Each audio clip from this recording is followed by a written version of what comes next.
Akkam jirtu nagaan jiraan galata isaa. Egaa har'a immoo jechuudha.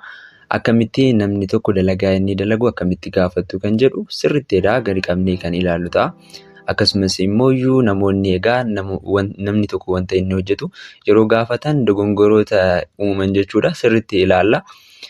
Kanaafuu egaa haarawaa yoo taatan sabiskiraayib gochuu keessanii hin irraanfatinaa. Akkasumas immoo laayik godhaa. Kanaaf amma kallattumaan egaa gara barumsa keenyaatti dabarra. Jalqaba irratti jechuudha commonly namni tokko wanta hojjetu gaafachuudhaaf wantoota lama fayyadamuu dandeenya. Jalqaba irratti what do you do? Okay? What do you do? Maal hojjettaadha? Akkasumas immoo inni lammaffaa what do you do for living? What do you do for living? Jiraachuudhaaf maal hojjetta jechuudha. Kanaafuu kan jalqabaa sun directlyidha bakka. Inni lammaffaa immoo indirect waa'eedha jechuudha. Kanaaf erga akkasitti kanneen lamaan hin gaafanne booddee fakkeenyaaf yogguu deebisnu immoo deebiin isaanii tokko. Fakkeenyaaf what do you do? Hoo jedhamtan I'm a doctor. Hoo jennu doktorotaati doktora jechuudha. I'm a doctor jenna. What do you do for living jedhamte yoo gaafatamte ta'e I'm a doctor jenna jechuudha. Deebiin isaanii tokkuma jechuudha. Kan gargar isaan taasisumaa inni kan jalqabaa sun bakka directidha. Kan itti aanu immoo indirectlyidha. Indirect jechuun xinnoo shimaan yoo gaafattu directly maal hojjetta nama tokko jettee gaafachuun garuu jiraachuudhaaf maal hojjetta yoo jennu baay'ee gaariidha bareeda kan jedhu sanadha jechuudha. Inni biraa immoo kanaan wal qabatee jechuudha giraamariin inni sirriitti eeggachuu qabdan do waliin wanti fayyadamnu jira. Do waliin kan fayyadamnu pronounota kan akka we, they, I fi you'dha jechuudha. Kanaaf we jechuun nuti jechuudha. They isaanii, I jechuun immoo ani jechuudha. You jechuun immoo ati jechuudha. Ati yookaan isinis ta'ayyuun jechuudha. Does immoo kan waliin fayyadamnu. Okay?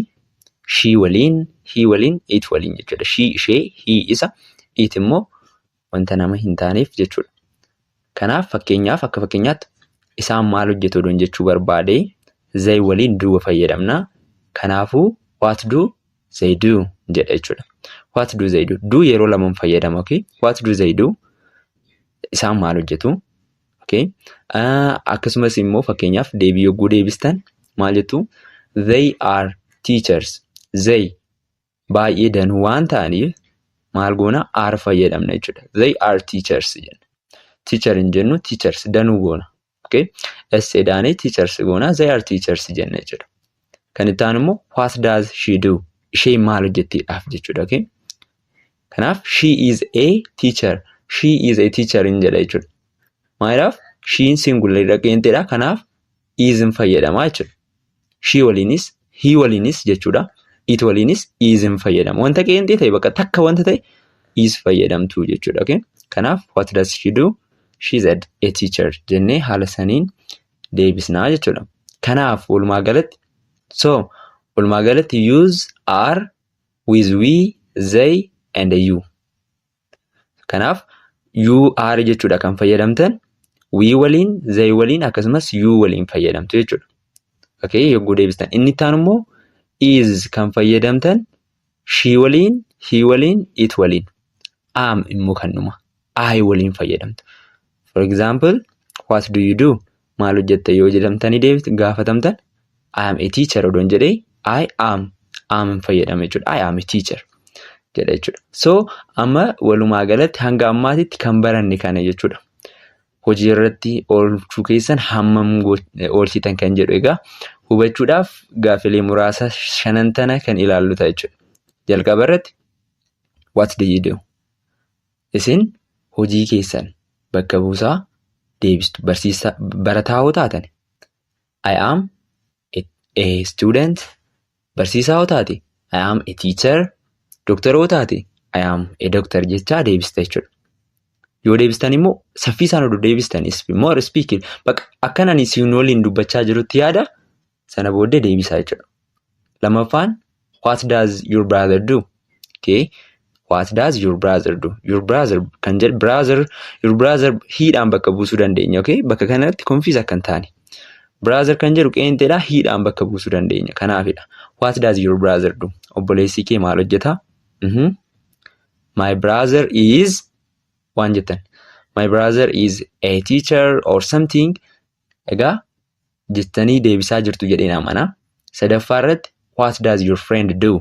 Hiriyyaan kee maal hojjeta?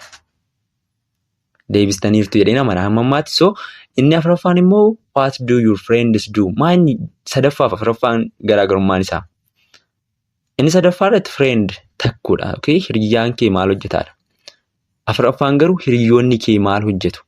Friends plural baay'ee waan ta'aniif sababii saniidhaaf do'n fayyadame jechuudha. Okay? What do your friends do? jedhee. Shanaffaan immoo what do they do? What do they do? Isaan maal hojjetanidha? So deebii deebistaniirtu jedheen amana. Kanaaf kanarraa immoo waan gaarii argattaniirtu jedheen amana.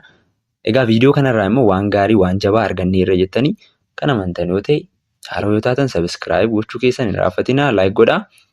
Viidiyoo biraatirratti immoo viidiyoo itti aanutti jobs vocabulary jechuun vocabularyewwan hojiiwwanii jechuudha. Okay? Hojiiwwan adda addaatu jira. Kanaaf hojiilee sanneen immoo Ingiliffaan beekuun dirqama waan ta'eef isaan fideen isiniif dhufa. Kanaafuu viidiyoo sanas immoo hamma inni viidiyoon sun dhufutti sirriitti abdiidhaan akka eeggattan abdiin qabaa. Amma viidiyoo saniin wal agarrutti nagaan ta'a. Kanaafin immoo telegiraama irratti jechuudha. Egaa liinkii kanaan join godhaa telegiraama irratti faayilota adda addaa. Egaa fakkiilee adda addaa illee isiniifan ergaa. Moor immoo achirratti dubbisuudhaafis akka isiniif toluuf jechuudha isiniifan ergaa. Kanaaf achirraa isinis na argachuu dandeessu. Jabaadhaa. Imala keessan itti cimsaa. Ingiliffa baradhaan isiniin jedhaa. Amma viidiyoo biraatiin wal agarrutti nagaan ta'a.